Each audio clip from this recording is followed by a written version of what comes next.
चंद्रशेखर प्रभू यांना मी सत्काराला उत्तर देण्याची विनंती करते.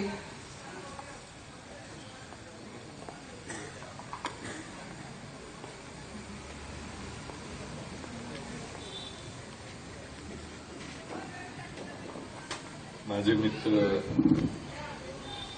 श्री युवराज मोहिते, आजचा समारंभ आयोजित करणारे श्री तुस्कानोजी,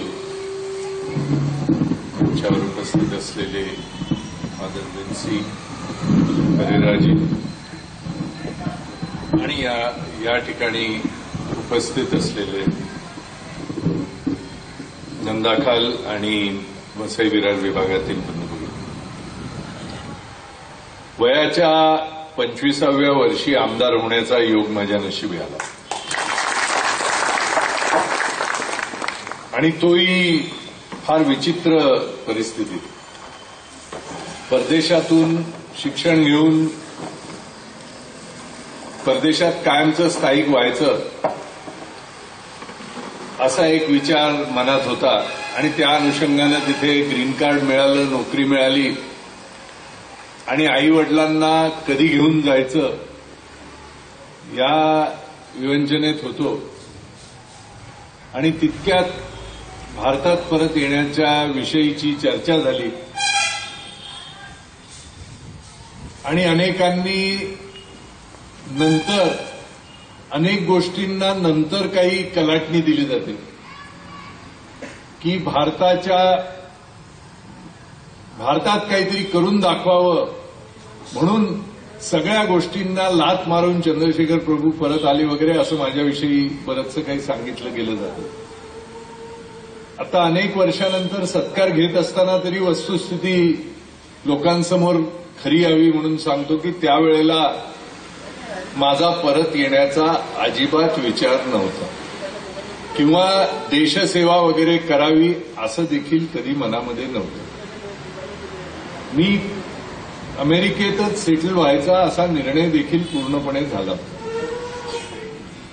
त्यावेळच्या पंतप्रधान इंदिरा गांधी यांच्याशी भेट झाली की असंच योगायोगानं, कारण मॅसेच्युसेट्स इन्स्टिट्यूट ऑफ टेक्नॉलॉजीच्या विद्यापीठातून आंतरराष्ट्रीय स्तरावर फर्स्ट क्लास फर्स्ट अशी पदवी त्या ठिकाणी मिळाली आणि नंतर हार्वर्ड बिझनेस स्कूलमध्ये देखील पहिला येण्याचा मान मिळाला. त्यामुळे हा कोण आहे म्हणून मग त्यांनी तिथे बोलवलं आणि बोलवल्यावर लगेच नाही भारतात परत ये वगैरे. मी म्हटलं आपला आभारी आहे पण आत्ताच नवीन गाडी आणि नवीन घर घेतलेलं आहे आणि आई वडिलांचा अर्ज व्हिसाकरता करण्यात आलेला आहे, त्यांना घेऊन इथे खरं सुख अमेरिकेतलं जे आहे ते देण्याचा विचार आहे.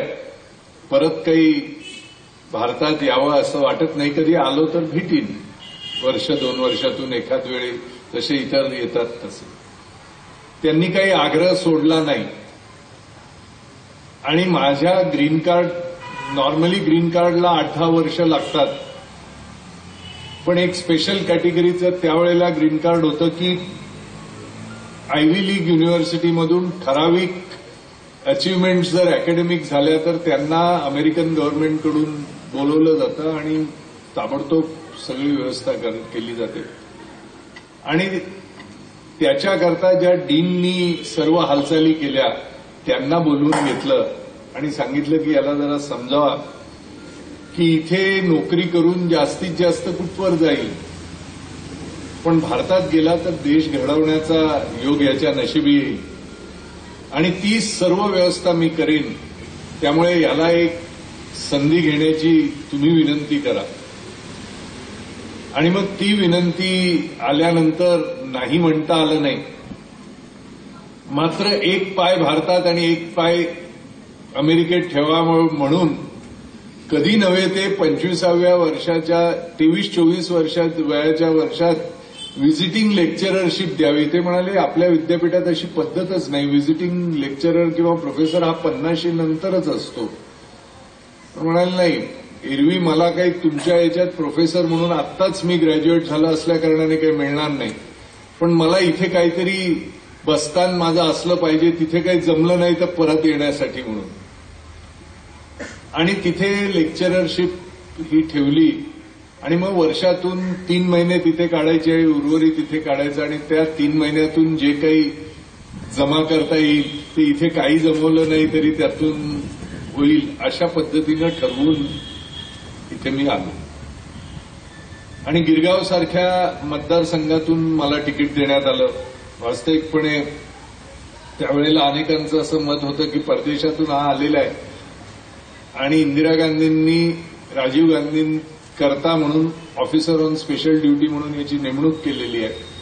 त्यामुळे याला 100% पाडण्यासाठी गिरगावचा मतदारसंघ हा उत्तम, कारण तिथून कधी काँग्रेसच्या कोणत्याही आमदार निवडून आलेला नव्हता. माझ्या आधी आला नाही आणि माझ्या नंतरही कोणी आलेली नाही. तर त्यामुळे याला इथे द्यायचं आणि पाडायचं. तिकीट परत जाण्याचं तयारीत ठेवा असं अनेकांनी मला त्या ठिकाणी सांगितलं गेलं. आणि पण लोकांनी भरभरून इतकं प्रेम दिलं की फक्त माझं सर्टिफिकेट लोकांना मी वाटायचो की बाबा मी एवढा शिकलेलो आहे, फर्स्ट क्लास फर्स्ट आलो जे कॉलेज ऑफ आर्किटेक्चर मधून हे माझं सर्टिफिकेट आणि मी असा रिसर्च करतोय. अरे राजकारणाविषयी काय? ते म्हणाले मी इमानदारीनं काम करीन, पैसे खाणार नाही. लोक विकासाची संकल्पना मांडत होते. मी म्हटलं विकासाच्या नावाखाली जे विकास करू इच्छित आहेत त्यांनी जी वाट लावलेली आहे आय प्रॉमिस टू अंडू. तर लोक म्हणतात आय प्रॉमिस टू डू, पण मी म्हटलं आय प्रॉमिस टू अंडू. तर असा हा विचित्र बोलणारा व्यक्ती 25 वर्षाचा मुलगा, ज्याला लोकांनी इतकी मतं दिली की सध्या खासदार असणारे किरीट सोमय्या हे माझ्या विरुद्ध त्यावेळेला विधानसभेच्या निवडणुकीत उभे होते, त्यांचं डिपॉझिट घालवलं. अर्थात याचं काही श्रेय मी स्वतःकडे घेत नाही, कारण का मला इतकी भरभरून मतं पडली याचं मला कधी अजूनपर्यंत या रहस्याचा उलगडा झाला नाही. पण मी त्यानंतर ठरवलं की आमदार हा लोकांचा, त्यामुळे आमदाराने लोकांच्या घरी गेलं पाहिजे. आणि पहिल्या 6 महिन्यात प्रत्येक मतदाराच्या घरी जाऊन मी तुमचा आमदार, तुम्हाला काय काम असेल तर मला सांगा असं मी ठरवलं. आणि मला वाटतं असं करणारा त्यावेळेला मी पहिलाच होतो. आणि 5 वर्षात किमान 5 वेळा तरी प्रत्येक मतदाराच्या घरी जावं असं एकंदरीत निर्णय घेतला. त्याच वेळेला तत्कालीन राजकीय मोठे पुढारी यांनी मला बोलून सांगितलं की काय तू स्वतःची तर वाट लावणारच आहे, आमची पण वाट लावणार. अशा सवयी मतदारांना लावून दिल्या की घरी येणारा माणूस म्हणजे तुझी तर तू वाट लावूनच घेतलेली आहेस. म्हटलं माझी कशी वाट लागली? म्हटलं प्रत्येकाच्या घरी गेल्यावर प्रत्येकाला वाटतं अरे हा काय, हा आपल्या घरीच आलेला आहे, म्हणजे याला प्रत्येक माझ्या मुलाला नोकरी दे, मला अमुक करून दे. प्रत्येक जण 4-5 गोष्टी तरी तुला सांगणार, या गोष्टी तुझ्याकडून होणार नाही आणि मग ते त्यांची नाराजी पत्करणार आणि मग ते तुझ्यावर नाराज होणार.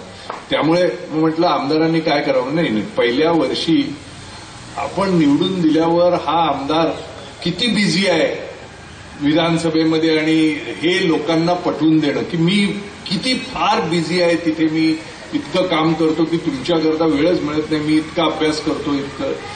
त्यानंतर पहिल्या टर्मच्या अखेरीला पुढच्या टर्ममध्ये आपण काय करणार याच्याविषयी पुढ्या सोडायच्या आणि त्यातून मग पुढची 5 वर्ष येतात. आणि मग पुढच्या 5 वर्षात दुसऱ्या वेळेला आपण निवडून आलो त्यावेळेला ज्या ज्या ठिकाणून बऱ्यापैकी मतं मिळालेली आहेत तिथल्या एकेका कार्यकर्त्याला काहीतरी काम करून द्यायचं की जेणेकरून त्यांनी लोकांपुढे आपला तुणतुणं वाजवायचं की बाबा याच्यामुळे आमचं हे झालं. म्हणजे इतरांना हे होतं की बघा अमुक बूथमधून इतकी मतं मिळाली त्यामुळे तिथलं काम झालं. पुढच्या वेळेला पुढच्या 3ऱ्या निवडणुकीत आपण एवढी मतं दिली की आपलंही काम अशा पद्धतीनं होईल. आणि मग 3 वेळा निवडून आल्यावर 4थ्या वेळेला काम करण्याची आपल्यामध्ये क्षमता येते आणि मग काम करायचं असतं. त्यामुळे पहिल्याच वेळेला या 3 पायऱ्या तुम्ही ओलांडून लोकांची जवळीक केली, तुमची तर वाट लागलीच, पण आमच्या सगळ्यांची देखील वाट लागणार. अशा पद्धतीचं अनेक राजकीय पुढाऱ्यांनी मला वॉर्न केलं वेळोवेळी. अर्थात ते काही मी ऐकलं नाही. आणि नंतर अशा अनेक गोष्टी होत गेल्या की माझ्या अभ्यासातून जो बदल मला अभिप्रेत होता, जो घडवण्याकरता मी परदेशातून इथे आलो होतो, तो घडत तर नाहीच, पण त्याच्या विपरीत असं सर्व होतंय हे मला दिसून आलं. आणि राजकीय पक्षात रुलिंग पार्टीमध्ये असून मी काय नेमकं करावं, म्हणजे मी कशा पद्धतीनं लोकांच्या व्यथा लोकांसमोर मांडाव्यात ते मला कळलं नाही. आणि मग मी काही मार्ग निवडले की जेणेकरून विधानसभेत लोकांचे प्रश्न कसे मांडावेत. तर मी निवडून आल्यावर माझं पहिलंच भाषण, ज्याच्याकरता नंतर मला अनेक पुरस्कार वगैरे मिळाले, हे पहिलंच भाषण हे राज्यपालाच्या अभिभाषणावर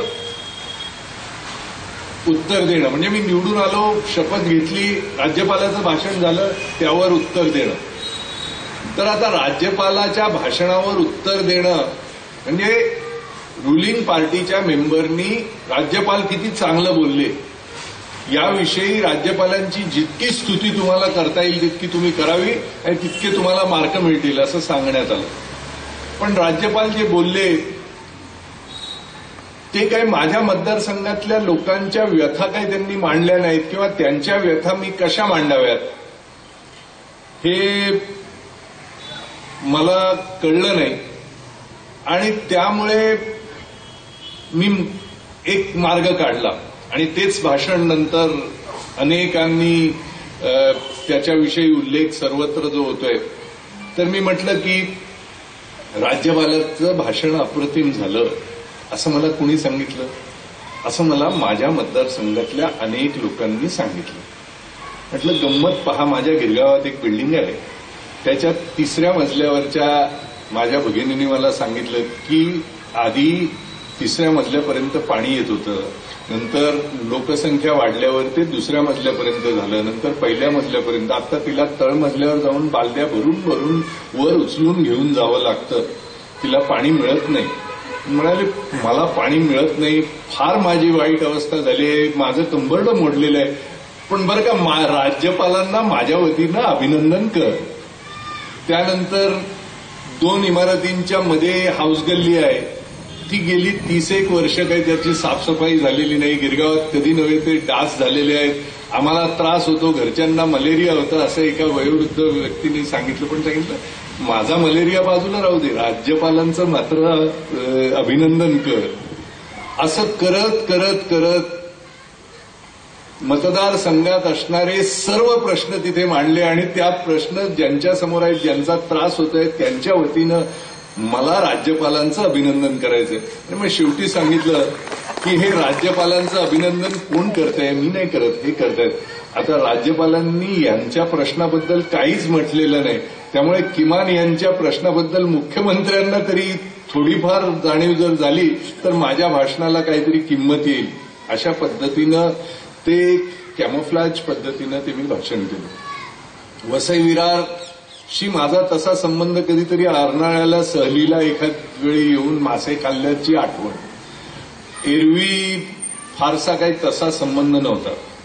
पण टाउन प्लॅनर किंवा शहराच्या शहरीकरणाचा अभ्यासक म्हणून या विभागाचा अभ्यास करणं, मुंबईच्या मास्टर प्लॅनचा अभ्यास करणं आणि यातून काय व्हावं, कशा पद्धतीनं या विभागाचा विकास करता येणं शक्य आहे याविषयी अगदी पक्क ठाम मत होतं.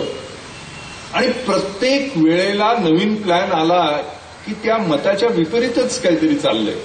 म्हणजे विकासाची संकल्पना ही ज्या लोकांची आहे ती लोकांचीच नाही, इतरांची कोणीतरी आहे, असं सातत्यानं मला वाटत होतं. आणि म्हणून या संकल्पनेतून सुरुवातीला विधानसभेमध्ये कॉलिंग अटेन्शन मोशन हे वसई करता मांडण्याचा योग माझ्या नशिबी आला.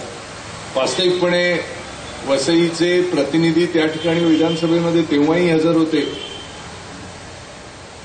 आणि आजही हजर आहे. तर अनेक लोकांनी अरे तुम्हाला वसईचं काय पडलेलं आहे. म्हटलं वसईचं मला काही देणं घेणं नाही, पण पर्यावरणाच्या दृष्टीनं मास्टर प्लॅन करत असताना काही गोष्टी कशा कराव्यात याविषयी माझं काही मत आहे आणि ह्या विषयाचा मी तज्ज्ञ आहे. पीएचडी मिळाली न मिळाली हा भाग वेगळा, पण किमान लोकांना विश्वासात घेऊन मास्टर प्लॅन कसा करावा याविषयी काही ठाम मतं आहेत आणि जगभर जे मानलं जातं त्याच्या नेमकं विपरीत या ठिकाणी होत आहे. तर त्याविषयी निश्चित भूमिका घेणं आवश्यक आहे असं मला तेव्हाही वाटलं आणि म्हणून ऐकू येते म्हणून विधानसभेत भूमिका घेऊन उभा राहिला. दुर्दैवानं या भूमिकेला भरघोस पाठिंबा मिळेल असं मला वाटलं, पण ते काही झालं नाही. नाहीतरी विषय विधानसभेत वेळोवेळी लावून धरताना अनेकांना वसईशी माझा काही संबंध आहे का असं वेळोवेळी वाटायला लागलं आणि मी म्हणायचो की नाही, माझा जरी वसईशी अर्थार्थी संबंध नसला तरी वसईच नव्हे तर मुंबईमध्ये 285 भूखंड जे गार्डन, प्लेग्राऊंड, शाळा, हॉस्पिटल याच्याकरता ठेवले होते ते काढले. त्यामुळे भूखंडाचा श्रीखंड हे शब्द विधानसभेमध्ये पहिले मांडण्याचा योग माझ्या नशिबी आला आणि नंतर सगळ्यांनीच ते मांडले. विविध अग्रलेखातून या गोष्टी आल्या. त्यामुळे आपण ज्यांनी आपल्याला निवडून दिलं ती जनता आहे. जनतेचे प्रश्न मांडताना पक्ष कोणता आहे आणि आपण कोणत्या पक्षाच्या माध्यमातून निवडून आलोय याचा कधी विचार करू नये आणि लोकांचे प्रश्न मांडत असताना ज्यांच्यामुळे हे प्रश्न निर्माण झालेत किंवा जे हे प्रश्न निर्माण करतात त्यांना पूर्णपणे एक्सपोज करणं ही माझी जबाबदारी आहे असं मी समजलो. अनेक वेळेला हे करत असताना परकीयांपेक्षा स्वकीयांवरच माझा रोष होता हे उघड होतं आणि हे भूमिका घेत असताना त्याची किंमत द्यावी लागणार ह्याची कल्पना होती आणि ही किंमत म्हणजे राजकीय भवितव्य. लोक म्हणत होते की राजीव गांधींनी महाराष्ट्राकरता नवीन नेतृत्व तयार करण्यासाठीच प्रभूंना आणलंय वगैरे. त्यामुळे त्या नवीन नेतृत्वाची पूर्णपणे खच्चीकरण होणार किंवा सडवलं जाणार मला याच्याविषयीची पूर्ण कल्पना असताना देखील बांधिलकी ही पक्षाच्या आधी जनतेशी असली पाहिजे आणि जनतेशी बांधिलकी ही सर्वात मोठी आणि मग पक्ष त्याच्यात पूर्णपणे गौण अशा पद्धतीची एक वेगळ्या पद्धतीचा विचार त्यावेळेला मनात आला आणि मग जनतेची बांधिलकी लक्षात घेऊन त्यातून ज्या गोष्टी जनतेच्या विरोधात आहेत त्याला विरोध करणं, मग त्याला कोणी जबाबदार असो त्या व्यक्तीला मग तो ज्या पक्षात तर्फे मी निवडून आलो होतो त्या पक्षाचा जरी असला तरी त्याला पूर्णपणे एक्सपोज करावं आणि त्याच्या विरोधात भूमिका घेऊन उभं राहावं, आंदोलनं उभी करावी अशा पद्धतीची एक भूमिका राहिली आणि त्या भूमिकेतूनच तुस्कानोनी त्यावेळेला जेव्हा केस केली किंवा आधी आणखी केस आपल्याबरोबर आणखी एक गृहस्थ होते सिनियर, त्यांनी केस केली होती फडके, त्यांनी त्यावेळेला केस केली होती, इतरांनी केली होती. या सगळ्यांच्या केसेसच्या संदर्भातले विचार लक्षात घेऊन आणि त्यानंतर या विभागाचा पूर्ण अभ्यास करण्याचा योग माझ्या नशिबी आला. सुदैवानं तेव्हापासून आतापर्यंत मुंबई विद्यापीठात रिसर्चचं काम एक शिक्षक म्हणून मी करतोय. त्यामुळे विद्यार्थ्यांना ह्या विभागाचा अभ्यास करण्यासाठी रिसर्च करण्याचं प्रोत्साहन वेळोवेळी देत राहिलो आणि या विद्यार्थ्यांच्या अभ्यासातून मी बरंचसं काही शिकलो आणि तो अभ्यास जसजसा होत गेला तसतसा या विभागाचं नुकसान कसं होतंय याच्याविषयी माझ्या मनात जी कल्पना आहे ती अगदी स्पष्ट होत गेली आणि म्हणून नेमकं या विभागाच्या विकासाकरता काय केलं पाहिजे. मी पुन्हा शब्द विकासाचे वापरतो. विकासाला विरोध कोणाचाही असण्याचं कारण नाही, पण तो विकास नेमका कोणासाठी हे ठरवणं फार महत्वाचं आहे. मुंबईच्या जुन्या चाळीच्या इमारतींची पुनर्बांधणी करण्यासाठी 2000 इमारतींचा पुनर्विकास मुंबईच्या चाळींचा झाला आणि त्याचा पूर्ण अभ्यास केल्यावर 85% ज्यांच्या करता म्हणून हा पुनर्विकास करण्याचा घाट केला गेला ते आज मुळी त्या इमारतीतच नाही. मुंबईच्या झोपडपट्ट्यांचा पुनर्विकास करण्यासाठी मोफत घरांची झोपडपट्टीची योजना आली. पैकी 45% झोपडपट्टी वासीय जे त्या ठिकाणी हजर होते ते आज त्या ठिकाणी नाहीच. त्यामुळे विकासाच्या नावाखाली केवळ बिल्डरांना मुंबई आणि परिसर विकण्याचं जे कारस्थान आहे आणि मूळ नागरिकांना त्यांच्या मूळ जागेपासून हाकलून देण्याचं जे कारस्थान आहे, याला जर विकास म्हणत असेल तर असा विकास नको आहे हे सांगण्याची हिंमत कोणामध्ये नव्हती. ती मी त्यावेळेला दाखवली आणि तेव्हापासून आतापर्यंत दाखवत आहे. आणि हा उपक्रम करत असताना मग कोणत्याही पक्षाला नकोसा झालो. कोणत्याही पक्षाशी संबंध ठेवणं योग्य नाही असं मला वाटायला लागलं.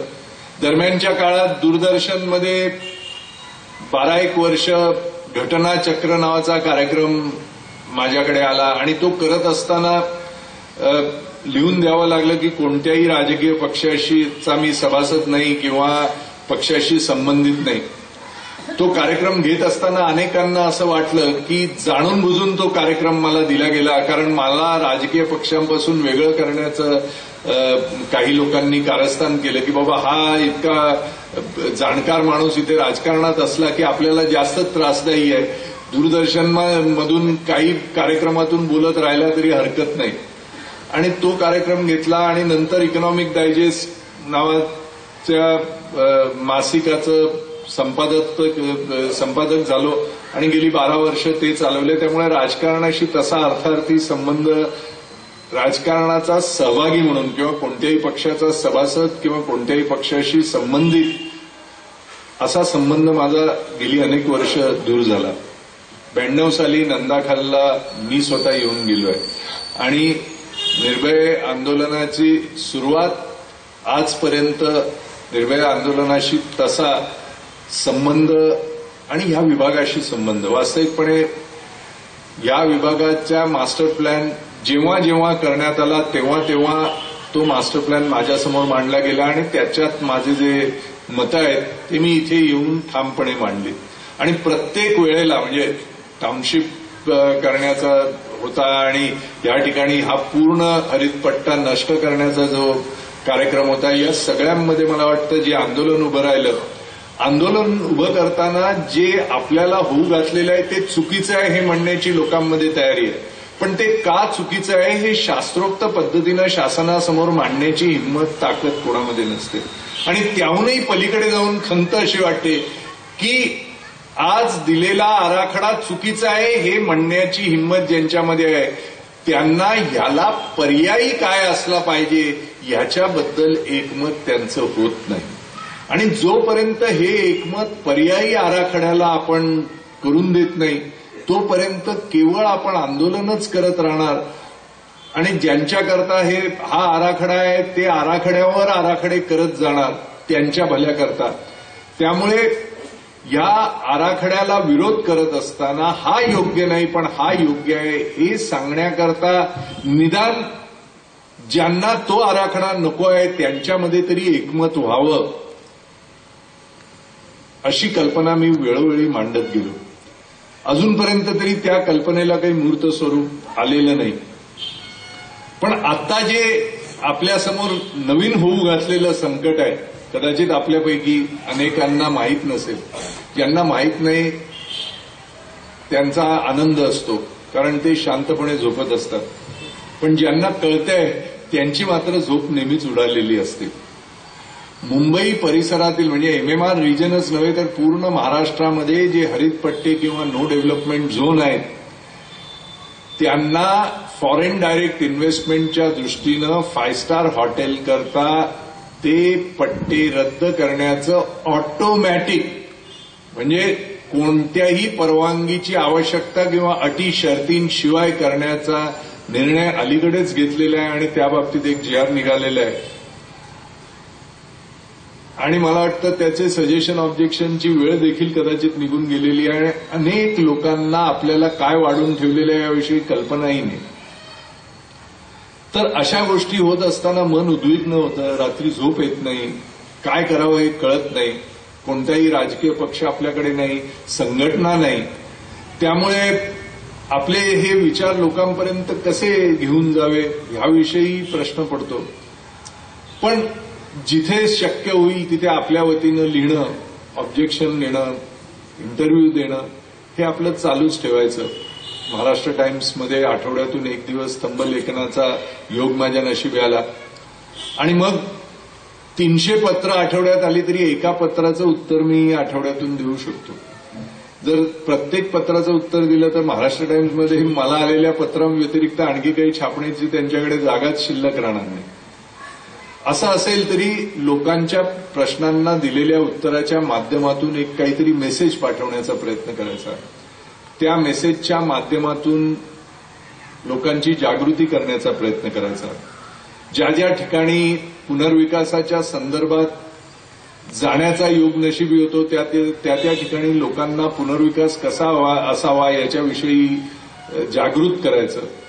मला वाटतं युवराज मोहितेंनी मोतीलाल नगरचा पूर्ण आराखडा तयार ज्या वेळेला झाला होता आणि बिल्डरांना मोतीलाल नगर जसं केक कापून वाटतात तसं एक एक भाग एकेकाला देण्याचा निर्णय झाला होता, त्याला विरोध करण्यासाठी त्यांनी बोलवलं आणि त्याच्या ठिकाणी पर्यायी काय आराखडा असावा याच्याकरता त्यांच्याबरोबर बसून देखील बरेच प्रयत्न होते. असे मुंबईत अनेक ठिकाणी जातो, लोक येतात, मोठ्या प्रमाणात येतात. जवळपास 3000हून अधिक सभा आतापर्यंत झालेल्या आहेत आणि अशा सभांच्या माध्यमातून विकास म्हणजे काय आणि विकास हा कोणाकरता, विकास हवा पण तो कसा याविषयी वेळोवेळी मार्गदर्शन करणं हे काम चालू आहे. 25व्या वर्षी म्हणजे 1984 साली, आता बरीच वर्ष निघून गेले, तेव्हा लग्नही झालं नव्हतं. त्यामुळे दिवस रात्र लोकांकरता वेळ देणं हे शक्य होतं. आज 25-30 वर्ष तेव्हापासूनची निघून गेलेली आहेत. अजूनही प्राध्यापक म्हणून मुंबई विद्यापीठाच्या कॉलेजमध्ये मास्टर्स आणि पीएचडीला गायडन्स करणं चालू आहे. अजूनही वर्षातून एकदा किंवा दोनदा परदेशात जाऊन ती आपली नाळ तिथली तोडता कामा नये म्हणून तिथले संबंध देखील ठेवलेले आहेत. पण इथे मी हरलो म्हणून तिथे परत जाऊन प्राध्यापकीय घेणं हे जरी तिथले लोक वेळोवेळी बोलवत असले तरी अजून केलेलं नाही, कारण अजूनही आशावादी आहे. आणि शेवटी एखाद्या दिवशी लोकांना ही जाणीव होईल की आधी बिल्डरांना आपणच निर्माण केलं, कारण आपण आळशी झालो, आपल्याकडे 4 पैसे झाले, त्यामुळे जे काम आपण करू शकतो ते दुसऱ्या कोणाकडे तरी द्यायचं म्हणून बिल्डर हा प्राणी निर्माण झाला 1960-1970च्या आसपास. हळूहळू बिल्डर मोठा होत गेला आणि बिल्डर सांगेल तसं आपण वागू लागलो. त्याच्याकडे इतके पैसे झाले की राजकीय पुढाऱ्यांना तो भरपूर पैसे देऊन विकत घेऊ लागला. राजकीय पुढाऱ्यांकडचे पैसे इतके झाले की हळूहळू राजकीय पुढारे आपला असणारा काळा पैसा हे बिल्डरकडे गुंतवायला देऊ लागले की तू वाढलास की आमचे पैसेही वाढतील. म्हणता म्हणता राजकीय पुढारी हळूहळू बिल्डर व्हायला लागले आणि मग बिल्डरांनी विचार केला की आम्ही कशाला या राजकीय पुढाऱ्यांना बिल्डर होऊ द्यायचं. त्यामुळे बिल्डरच राजकारणात घुसले आणि आज मुंबईच नव्हे तर पूर्ण महाराष्ट्रात सदाशिवराव तिनेकरांनी म्हटल्याप्रमाणे प्रत्येक योजना, या योजनेचा त्यांनी त्यांच्या भाषेत जे एका वाक्यात सांगितलं की redevelopment of Mumbai and its environs has been made in the past few years of the builder, for the builder and by the builder. म्हणजे अमेरिकन राज्यघटना करत असताना अब्राहम लिंकन किंवा जॉर्ज वॉशिंग्टन म्हणाले की ही घटना of the people, for the people, by the people आहे. त्याप्रमाणे ज्या योजना मुंबई आणि परिसरातल्या केल्या जातात त्या of the builder, for the builder